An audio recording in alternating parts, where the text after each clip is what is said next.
What is decentralisation? Example के तौर पे बता रहा हूं, किसान का खुद का जमीन, खुद का खेत, खुद की खेती और खुद का दाम, जब चाहूं तब बेचूं, ना चाहूं तो ना बेचूं, जिस दाम में चाहूं उस दाम में बेचूं। अगर सामने से खरीदने वाला हो तो बीच में कोई भी दलाल नहीं आएगा, कोई प्रोटोकॉल नहीं रहेगी, कोई ब्रोकर नहीं रहेगा।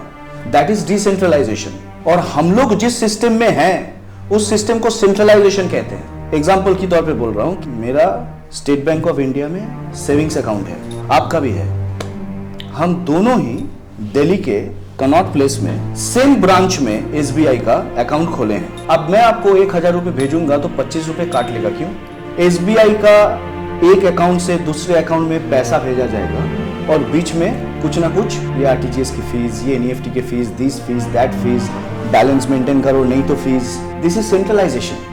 बिटकॉइन का डिप्लॉयमेंट, बिटकॉइन की डिस्कवरी हुआ ही है सेंट्रलाइजेशन के खिलाफ आवाज उठाने के लिए कि डिसेंट्रलाइज करो। एक कहावत है कि पैसा तुम किसके हो, तो आंसर आता है कि जिसके पास मैं जब तक हूं तब तक उसी का हूं।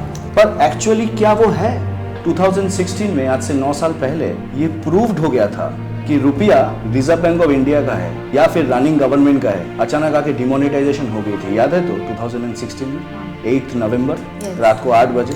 तो इस कहावत का अगर एक्चुअल मायने हम लोग देखें तो वो बिटकॉइन के साथ जाता है कि बिटकॉइन तुम किसके हो, जब तक जिसके पास हो तब तक उसी का हो, और कोई जानेगा भी नहीं जब तक आप नहीं बताओगे कि आपके पास कितना बिटकॉइन है। That is decentralisation. इस चीज की कुछ खासियत भी होगी और कुछ डिसएडवांटेजेस भी होंगे। गलत लोग कोई भी चीज का गलत ही इस्तेमाल करेगा। There is a brand, it's a garment, मतलब एक गारमेंट एंड एक्सेसरीज का ब्रांड है। 6-6 लाख के जूते बिकते हैं, चश्मा बिकते हैं, कोट, सूट, टाई, सब कुछ बिकते हैं, टी शर्ट्स बिकते हैं, मतलब हजारों लाखों की कीमत में। वो अपने प्रमोशन में बहुत ही गलत चीजों का इस्तेमाल किया है। तो एक गारमेंट के ब्रांड को फेमस करने के लिए अगर कोई बहुत ही घटिया एडवर्टाइजमेंट और प्रमोशनल कैंपेनिंग चलाते हैं तो क्या garment is a illegitimate product? क्या गारमेंट का डिस्कवरी लोगों के साथ फ्रॉड करने के लिए हुआ था? ऑब्वियसली नहीं। तो अगर गारमेंट को भी लोग